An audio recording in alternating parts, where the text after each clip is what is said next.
नमस्कार ओडिशा जय जगन्नाथ। आज हूँ एप्रिल मास 20 तारिख सोमवार। आज दिन जाकर गुरुत्वपूर्ण खबर उपरे आसतु नजर पकाइबा। भिडियोटी को शेष पर्यंत देखंतु। मात्र किछि समय मध्य जानिपारे आज दिन संपूर्ण खबर।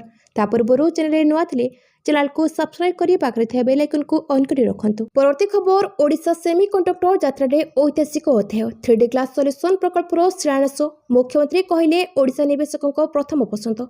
सूचना और प्रजुक्ति विद्या क्षेत्र में आउ एक पाते आगेला ओडिशा। मुख्यमंत्री मोहन चरण माझी दृढ़ आत्मविश्वास और इच्छाशक्ति बल में काली ओडिशार शिल्प विप्लव यात्रा रे एक ऐतिहासिक अध्याय जोड़ी होइछि।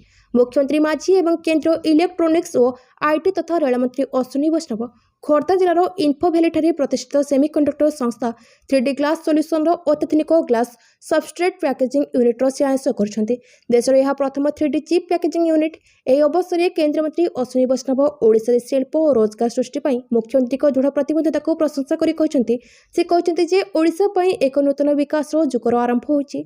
यह आगामी समय में ओडिशा को शिल्प समृद्धि करबा एवं भविष्य में यह आईटी हब भाव विकसित करने आम प्रयास जारी रहिबो। परवर्ती खबर आकाशरू निया बर्षुछि। आसंता 23 तारिख जाए छुट्टी स्कूल एवं अंगनवाड़ी केन्द्र। राज्य में प्रबल गरम सांगक असह्य गुळुगुळी अनुभूति होता बेले विभिन्न जिले में सतर्कतामूलक शिक्षानुष्ठान गुड़िक बंद कर दिया। समय बढ़ुवा तापमात्रा और तीव्र ग्रीष्म प्रभाव परिस्थिति को दृष्टि रखी खोर्धा जिलार कर्तृपक्ष शिक्षानुष्ठान गुड़िक अस्थायी भाव में बंद करने को निर्देश देते, जहाँ पिला हिटवेव्रु रक्षा कर।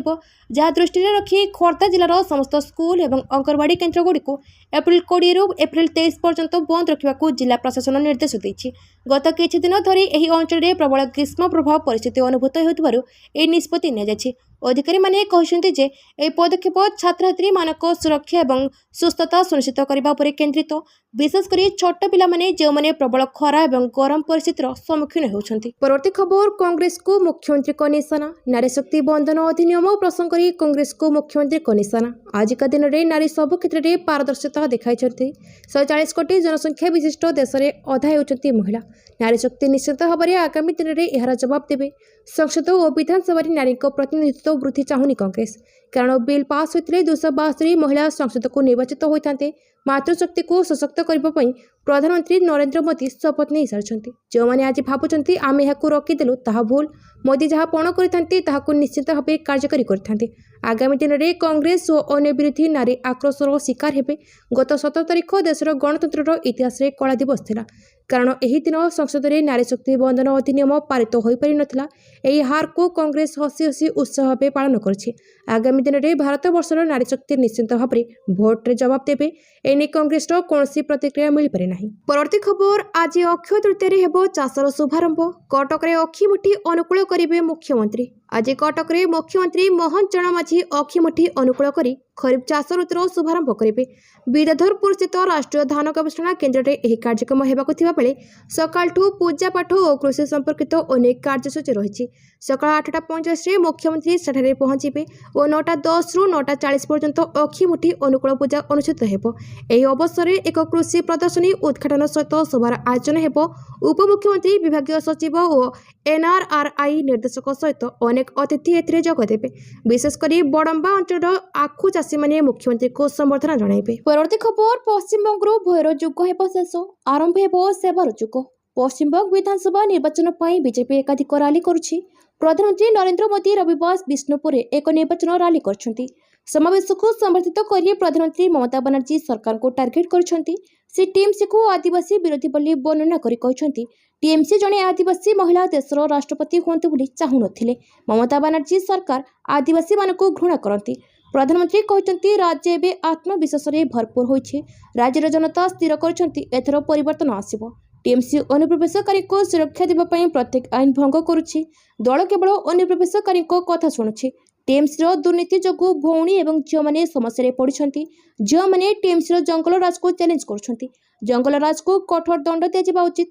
झील मान को टीएमसी को दंड देवाई मु अनुरोध करुछि बोली प्रधानमंत्री कहछन्ति। परवर्ती खबर बूथ स्तर पर्यंत संगठन को मजबूत करने को ब्लूप्रिंट सांगठनिक जिले में हेब प्रशिक्षण। बीजेपी पार्टी ऑफिस रे राज्य पदाधिकारी बैठक अनुष्ठित होइछि। पंचायत निर्वाचन नहीं प्रस्तुत हेब ब्लूप्रिंट। आगामी दिन में ଦଳର ଜିଲ୍ଲାର ପ୍ରଶିକ୍ଷଣ ବର୍ଗ ଅନୁଷ୍ଠିତ ହେବ। ସେ ବାବଦରେ ବିସ୍ତୃତ ଭାବେ ଆଲୋଚନା ଚାଲିଛି। ସାଂଗଠନିକ ଦୃଷ୍ଟିରୁ ଶକ୍ତି କେନ୍ଦ୍ର ଓ ମଣ୍ଡଳ କମିଟି ବାବଦରେ ବି ଆଲୋଚନା କରାଯାଇଛି ବୋଲି ବିଜେପି ସାଧାରଣ ସମ୍ପାଦକ ବିରଞ୍ଜିତ ତ୍ରିପାଠୀ କହିଛନ୍ତି। ବିଜେପି ସବୁ ସମୟରେ ସମସ୍ତ ନିର୍ବାଚନ ପାଇଁ ପ୍ରସ୍ତୁତ ଅଛି। ସଂଗଠନକୁ ବୁଥ୍ ସ୍ତର ପର୍ଯ୍ୟନ୍ତ ଚଳଚଞ୍ଚଳ କରିବା ପାଇଁ କାର୍ଯ୍ୟକ୍ରମ ହାତକୁ ନେଇଛି। ସବୁ ବୁଥ୍ ସବୁ ମଣ୍ଡଳରେ କେମିତି ମନ୍ କି ବାତ୍ କାର୍ଯ୍ୟକ୍ରମ ହେବ, ପ୍ରତି ମାସରେ ମଣ୍ଡଳ ବୈଠକ ହେବ, ସେ ଉପରେ ବିସ୍ତୃତ ଆଲୋଚନା ହେଉଛି। କେନ୍ଦ୍ର ଓ ରାଜ୍ୟ ସରକାରଙ୍କ କାର୍ଯ୍ୟକ୍ରମକୁ ଲୋକଙ୍କ ପାଖରେ ପହଞ୍ଚାଇବା ପାଇଁ ଯୋଜନା ହେଉଛି। ମେ 1ରୁ ମେ ଶେଷ ସୁଦ୍ଧା ସମସ୍ତ 37ଟି ସାଂଗଠନିକ ଜିଲ୍ଲାର ପ୍ରଶିକ୍ଷଣ କାର୍ଯ୍ୟକ୍ରମ ଶେଷ ହେବ। ପରବର୍ତ୍ତୀ ଖବର, ଓଡ଼ିଶାରେ 5ଟି ନୂତନ ଚିକିତ୍ସା ମହାବିଦ୍ୟାଳୟ ପାଇଁ ପ୍ରସ୍ତୁତି, ଜମି ଚିହ୍ନଟ କାମ ଆରମ୍ଭ। ଓଡ଼ିଶା ସରକାର ରାଜ୍ୟରେ 5ଟି ନୂତନ ଚିକିତ୍ସା ମହାବିଦ୍ୟାଳୟ ସ୍ଥାପନ ପାଇଁ ପ୍ରକ୍ରିୟା ଆରମ୍ଭ କରିଛନ୍ତି, ଯାହା ଚିକିତ୍ସା, ଶିକ୍ଷା ଓ ସ୍ୱାସ୍ଥ୍ୟ ଢାଞ୍ଚାକୁ ମଜବୁତ କରିବାରେ ଏକ ମହତ୍ତ୍ୱପୂର୍ଣ୍ଣ ପଦକ୍ଷେପ। ବଜେଟରେ ମୁଖ୍ୟମନ୍ତ୍ରୀଙ୍କ ଘୋଷଣା ପରେ ପ୍ରସ୍ତାବିତ ମହାବିଦ୍ୟାଳୟଗୁଡ଼ିକ ପାଇଁ ଉପଯୁକ୍ତ ଜମି ଚିହ୍ନଟ କରିବାକୁ ଅଧିକାରୀମାନଙ୍କୁ ନିର୍ଦ୍ଦେଶ ଦିଆଯାଇଛି। ଯୋଜନା ଅନୁଯାୟୀ 3ଟି ଆୟୁର୍ବେଦିକ ଚିକିତ୍ସା ମହାବିଦ୍ୟାଳୟ ଗଜପତି, ମାଲକାନଗିରି ଓ ରାୟଗଡ଼ାରେ ସ୍ଥାପିତ ହେବ। ସେପରି 2ଟି ସରକାରୀ ହୋମିଓପାଥିକ୍ ଚିକିତ୍ସା ମହାବିଦ୍ୟାଳୟ ନୟାଗଡ଼ ଓ ନୂଆପଡ଼ାରେ ଖୋଲାଯିବ। ଏହି ପ୍ରକଳ୍ପକୁ ତ୍ୱରାନ୍ୱିତ କରିବା ପାଇଁ କାର୍ଯ୍ୟ ବିଭାଗର ମୁଖ୍ୟ ସୁପରିଟେଣ୍ଡିଂ ଇଞ୍ଜିନିୟରମାନଙ୍କୁ ଶୀଘ୍ର ଜମି ଚିହ୍ନଟ କାମ ସମାପ୍ତ କରିବାକୁ କହିଛନ୍ତି। ଏହା ସହିତ ସମ୍ପୃକ୍ତ ଜିଲ୍ଲାପାଳମାନଙ୍କ ସହ ସମନ୍ୱୟ ରଖି ପ୍ରକ୍ରିୟାକୁ ସହଜ କରିବାକୁ ମଧ୍ୟ ନିର୍ଦ୍ଦେଶ ମିଳିଛି। ପରବର୍ତ୍ତୀ ଖବର, 5 ଦିନ ପର୍ଯ୍ୟନ୍ତ ପ୍ରଚଣ୍ଡ ଗ୍ରୀଷ୍ମ ପ୍ରବାହରୁ ମିଳିବନି ଆଶ୍ୱସ୍ତି। ପଶ୍ଚିମରେ ଅଗ୍ନିବର୍ଷା ତାତି ଅନୁଭୂତ ହେଉଛି। ପୂର୍ବାହ୍ନ 9ଟା ବାଜିଲେ ପଦାକୁ ବାହାରି ହେଉନି। ପ୍ରବଳ ଖରାରେ ତାତି ଉଠୁଛି ପଶ୍ଚିମାଞ୍ଚଳ। ମଝିରେ ମଝିରେ ମାରୁଛି ଝାଞ୍ଜି ପବନ। ମୁହଁ ଦେହ ପୋଡ଼ି ପକାଉଛି। କେବଳ ପଶ୍ଚିମ ଓଡ଼ିଶାରେ ନୁହେଁ, ବରଂ ଦକ୍ଷିଣ ଓଡ଼ିଶାରେ ମାଲକାନଗିରି ଜିଲ୍ଲାରେ ଦିନ ତାପମାତ୍ରା 40 ଡିଗ୍ରୀ ଛୁଇଁଲାଣି। କିନ୍ତୁ ଉପକୂଳବର୍ତ୍ତୀ ଓଡ଼ିଶାରେ ସର୍ବାଧିକ ତାପମାତ୍ରା 40 ଡିଗ୍ରୀ ତଳେ ରହିଛି। କାଁ ଭାଁ କିଛି ସ୍ଥାନକୁ ଛାଡ଼ିଦେଲେ ବାକି ସବୁଠି ବିଶେଷ ତାତି ଦେଖିବାକୁ ମିଳୁନାହିଁ। ଏପଟେ ପାଣିପାଗ ବିଭାଗର ପୂର୍ବାନୁମାନ, ଆସନ୍ତା 5 ଦିନ ପର୍ଯ୍ୟନ୍ତ ପ୍ରଚଣ୍ଡ ଗ୍ରୀଷ୍ମ ପ୍ରବାହରୁ ଆଶ୍ୱସ୍ତି ମିଳିବାର ସମ୍ଭାବନା ନାହିଁ। ଆଜି ଭୁବନେଶ୍ୱରରେ ପାରଦ 40 ଡିଗ୍ରୀ ଅତିକ୍ରମ କରିବାର ଆଶଙ୍କା ରହିଛି। ଶନିବାର ଟିଟଲାଗଡ଼ରେ ପାରଦ 42.7 ଡିଗ୍ରୀ ଛୁଇଁଛି। ଏଠାରେ ରବିବାର ତାପମାତ୍ରା 46 ଡିଗ୍ରୀ ଟପିବା ସମ୍ଭାବନା ରହିଥିଲା। ପରବର୍ତ୍ତୀ ଖବର, ମହିଳା ସଂରକ୍ଷଣ ବିଲ୍କୁ ବିରୋଧ କରି ପାପ କରୁଛନ୍ତି ବିରୋଧୀ। ପ୍ରଧାନମନ୍ତ୍ରୀ, ଲୋକସଭାରେ ମହିଳା ସଂରକ୍ଷଣ ବିଲ୍ କାଟ ଖାଇଲା। ଶୁକ୍ରବାର ଭୋଟ ହୋଇ ଫେଲ୍ ମାରିଥିବା ବେଳେ ଶନିବାର ଦେଶବାସୀଙ୍କୁ ସମ୍ବୋଧନ କରି ବର୍ଷିଛନ୍ତି ପ୍ରଧାନମନ୍ତ୍ରୀ ନରେନ୍ଦ୍ର ମୋଦି। ବିରୋଧୀ ମହିଳା ଆରକ୍ଷଣ ବିଲ୍କୁ ବିରୋଧ କରି ବିରୋଧୀମାନେ ପାପ କରିଛନ୍ତି। ବିରୋଧୀମାନେ ନାରୀଙ୍କ ସ୍ୱପ୍ନକୁ ପୂରଣ ହେବାକୁ ଦେଲେ ନାହିଁ। ରାଜନୈତିକ ସ୍ୱାର୍ଥ ପାଇଁ ମହିଳାଙ୍କ କ୍ଷତି ହେଲା। ବିରୋଧୀମାନେ ଯେଉଁ ପାପ କରିଛନ୍ତି ପରିଣାମ ମିଳିବ। ପ୍ରଧାନମନ୍ତ୍ରୀ କହିଥିଲେ, ଆମ ପାଇଁ ଜାତୀୟ ସ୍ୱାର୍ଥ ସର୍ବୋପରି। କିନ୍ତୁ ଯେତେବେଳେ ଦଳୀୟ ସ୍ୱାର୍ଥ କିଛି ଲୋକଙ୍କ ପାଇଁ ସବୁକିଛି ହୋଇଯାଏ, ଯେତେବେଳେ ଦଳୀୟ ସ୍ୱାର୍ଥ ଜାତୀୟ ସ୍ୱାର୍ଥ ଅପେକ୍ଷା ବଡ଼ ହୋଇଯାଏ, ସେତେବେଳେ ମହିଳା ଏବଂ ଦେଶକୁ ଏହାର କ୍ଷତି ସହିବାକୁ ପଡ଼ିଥାଏ। ଏଥର ମଧ୍ୟ ଏହା ଘଟିଛି। କଂଗ୍ରେସ, ଡିଏମ୍କେ, ଟିଏମ୍ସି ଏବଂ ସମାଜବାଦୀ ପାର୍ଟି ଭଳି ଦଳଗୁଡ଼ିକ ସ୍ୱାର୍ଥପର ରାଜନୀତିର କ୍ଷତି ଦେଶର ମହିଳାମାନଙ୍କୁ ସହିବାକୁ ପଡ଼ିଛି। କଂଗ୍ରେସ, ସମାଜବାଦୀ ପାର୍ଟିକୁ କ୍ଷମା କରିବେନି ଲୋକେ। ପରବର୍ତ୍ତୀ ଖବର, ଭିତର ରତ୍ନଭଣ୍ଡାର ମେ 11 ପରେ ପୁଣି ଗଣତି ମଣତି। ଶ୍ରୀମନ୍ଦିର ଭିତର ରତ୍ନଭଣ୍ଡାରର ଶନିବାର 4ର୍ଥ ଦିବସର ଗଣତି ମଣତି କାର୍ଯ୍ୟ ଶେଷ ହୋଇଛି। ଦୀର୍ଘ 7 ଘଣ୍ଟାରୁ ଉର୍ଦ୍ଧ୍ୱ ସମୟ ଧରି ଗଣତି ମଣତି କାର୍ଯ୍ୟ ହୋଇଥିଲା। ଦିନ 12ଟା 1ରୁ ସନ୍ଧ୍ୟା 7ଟା 25 ମିନିଟ୍ ପର୍ଯ୍ୟନ୍ତ ଗଣତି ମଣତି କାର୍ଯ୍ୟ ହୋଇଥିଲା। ତେବେ ଶ୍ରୀମନ୍ଦିର ମୁଖ୍ୟ ପ୍ରଶାସକ ଅରବିନ୍ଦ ପାଢ଼ୀଙ୍କ ସୂଚନା ଅନୁସାରେ 1978 ମସିହାର ତାଲିକା ସହ ଭିତର ରତ୍ନଭଣ୍ଡାରର ଗଣତି ମଣତି ମେଳକ ସମ୍ପୂର୍ଣ୍ଣ 100% ହୋଇଛି। ପ୍ରତ୍ୟେକ ରତ୍ନ ଅଳଙ୍କାରକୁ ବଣିଆ, ସେବକ ଏବଂ ରତ୍ନ ବିଶେଷଜ୍ଞଙ୍କ ଦ୍ୱାରା ଚିହ୍ନଟ କରାଯାଉଛି। ରତ୍ନପଥରଗୁଡ଼ିକ ଚିହ୍ନଟ ପାଇଁ ଅତ୍ୟାଧୁନିକ ମେସିନ୍ ବ୍ୟବହାର କରାଯାଉଛି। ପ୍ରତ୍ୟେକ ରତ୍ନ ଅଳଙ୍କାର ଭିଡିଓଗ୍ରାଫି, ଫଟୋଗ୍ରାଫି ଏବଂ 3D ସ୍କାନିଂ କରାଯାଇ ଇ-କ୍ୟାଟଲଗ ମଧ୍ୟ କରାଯାଇଛି। 1978 ମସିହାରେ ଗଣତି ମଣତି ହୋଇଥିବା ବେଳେ ପ୍ରତ୍ୟେକ ରତ୍ନ ଅଳଙ୍କାରର ନମ୍ବରିଂ ହୋଇଥିଲା, ଯାହାଫଳରେ ମେଳକ କରିବାରେ ବହୁତ ସହଜ ହୋଇଥିଲା। 2026 ଗଣତି ମଣତି ବେଳେ ପ୍ରତ୍ୟେକ ରତ୍ନପଥରକୁ ଅତ୍ୟାଧୁନିକ ମେସିନ୍ ସାହାଯ୍ୟରେ ଚିହ୍ନଟ କରାଯାଇଛି। ଏଣୁ ରତ୍ନପଥରକୁ ଚିହ୍ନଟ ନେଇ ଆଜି ପର୍ଯ୍ୟନ୍ତ କୌଣସି ସମସ୍ୟା ହୋଇନାହିଁ। ପରବର୍ତ୍ତୀ ଖବର, ଓଡ଼ିଶାରେ ଆରମ୍ଭ ହୋଇଛି ଦ୍ୱିତୀୟ ଶିଳ୍ପ ବିପ୍ଳବ। ମୁଖ୍ୟମନ୍ତ୍ରୀ ମୋହନ ଚରଣ ମାଝୀ ଇନ୍ଫୋଭ୍ୟାଲି 2 ଖୋର୍ଦ୍ଧାଠାରେ ୱେଟ୍ରାକ୍ ଇଣ୍ଡିଆ ପ୍ରାଇଭେଟ୍ ଲିମିଟେଡ୍ର ଅତ୍ୟାଧୁନିକ ମ୍ୟାନୁଫ୍ୟାକ୍ଚରିଂ ୟୁନିଟ୍ର ଶୁଭ ଉଦ୍ଘାଟନ କରିଛନ୍ତି।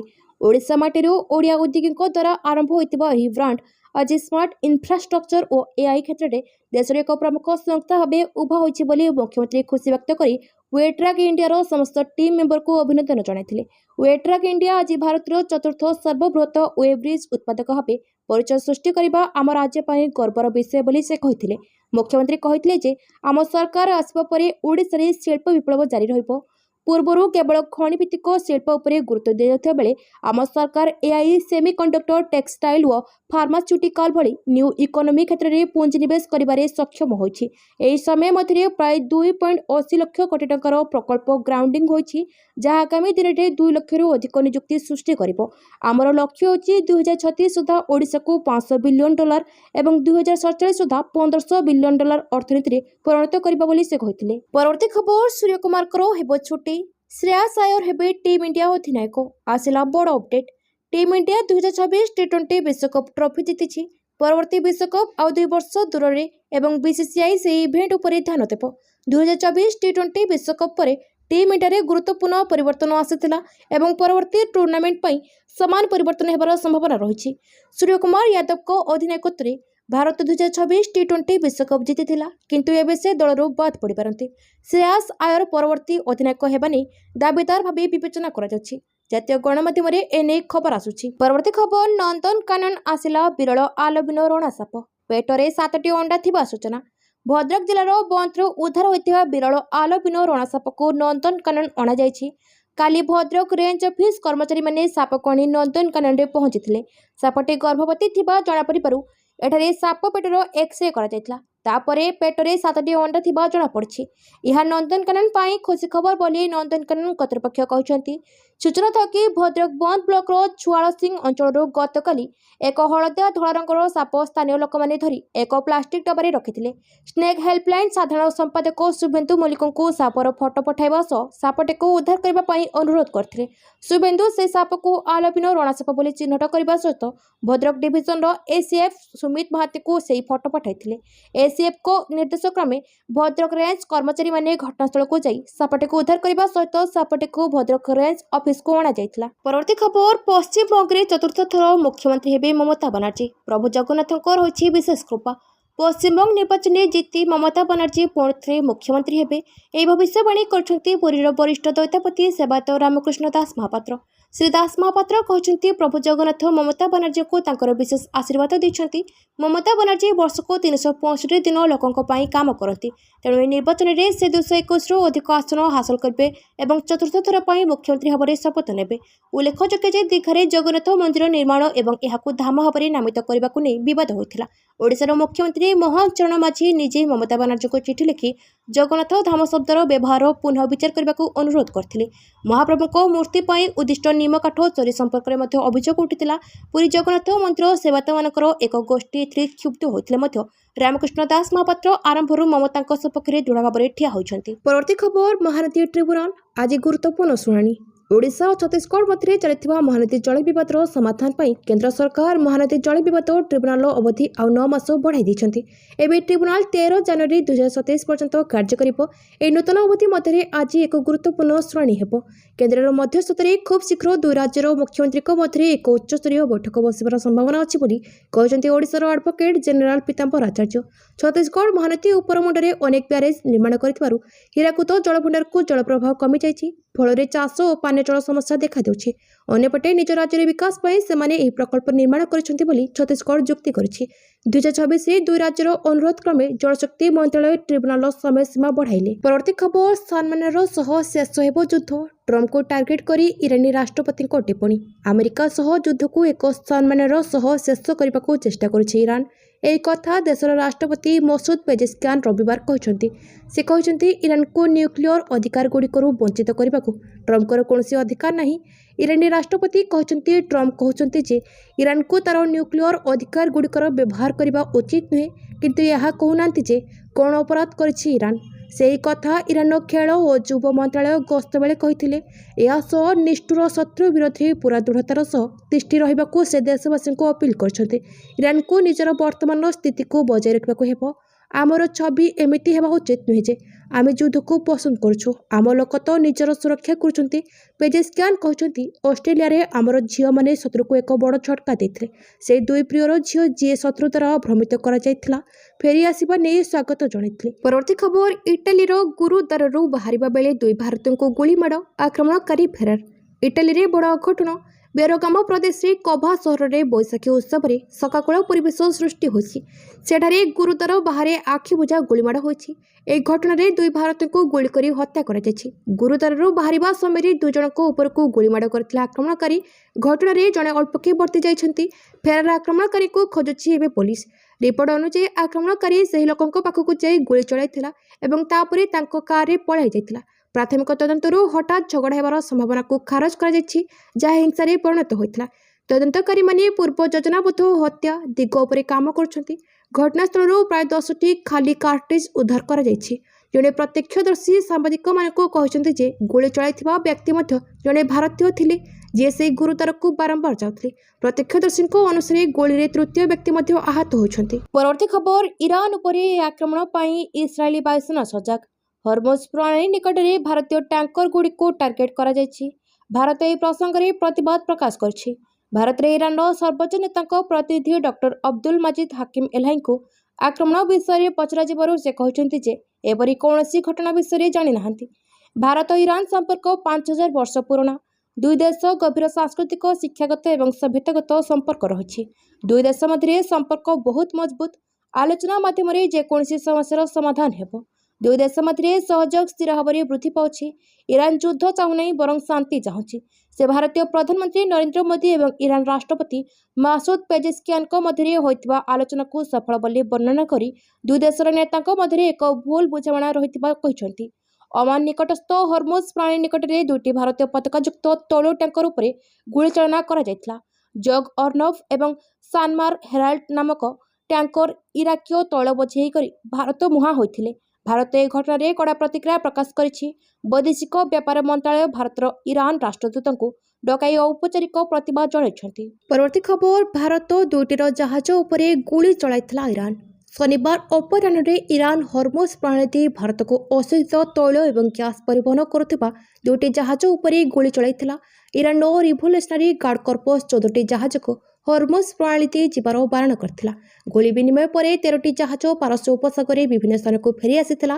ଗୋଟିଏ ଜାହାଜ ମଧ୍ୟ ଗୁଳି ବିନିମୟର ଶିକାର ହୋଇଥିଲା, ଯେତେବେଳେ ଗୋଟିଏ ପ୍ରଣାଳୀ ପାର କରିବାରେ ସଫଳ ହୋଇଥିଲା। ଏହି ଘଟଣା ପରେ ଭାରତୀୟ ବୈଦେଶିକ ମନ୍ତ୍ରଣାଳୟ ଭାରତରେ ଅବସ୍ଥାପିତ ଇରାନ ରାଷ୍ଟ୍ରଦୂତ ଡକ୍ଟର ମହମ୍ମଦ ଫତାଲିଙ୍କୁ ଡକାଇ ପ୍ରତିବାଦ ଜଣାଇଥିଲେ। ବୈଦେଶିକ ମନ୍ତ୍ରଣାଳୟ ଏକ ବିବୃତ୍ତି ଜାରି କରି କହିଛି ଯେ ଇରାନ ପୂର୍ବରୁ ମଧ୍ୟ ଭାରତୀୟ ଜାହାଜଗୁଡ଼ିକୁ ସୁରକ୍ଷିତ ପଥ ପ୍ରଦାନ କରିଆସୁଛି, ତେଣୁ ଶୀଘ୍ର ଜାହାଜର ଚଳାଚଳ ପୁନଃ ଆରମ୍ଭ କରାଯିବା ଉଚିତ। ପରବର୍ତ୍ତୀ ଖବର, ପହଲଗାମରେ ଏବେ କ୍ୟୁଆର କୋଡ ସୁରକ୍ଷା।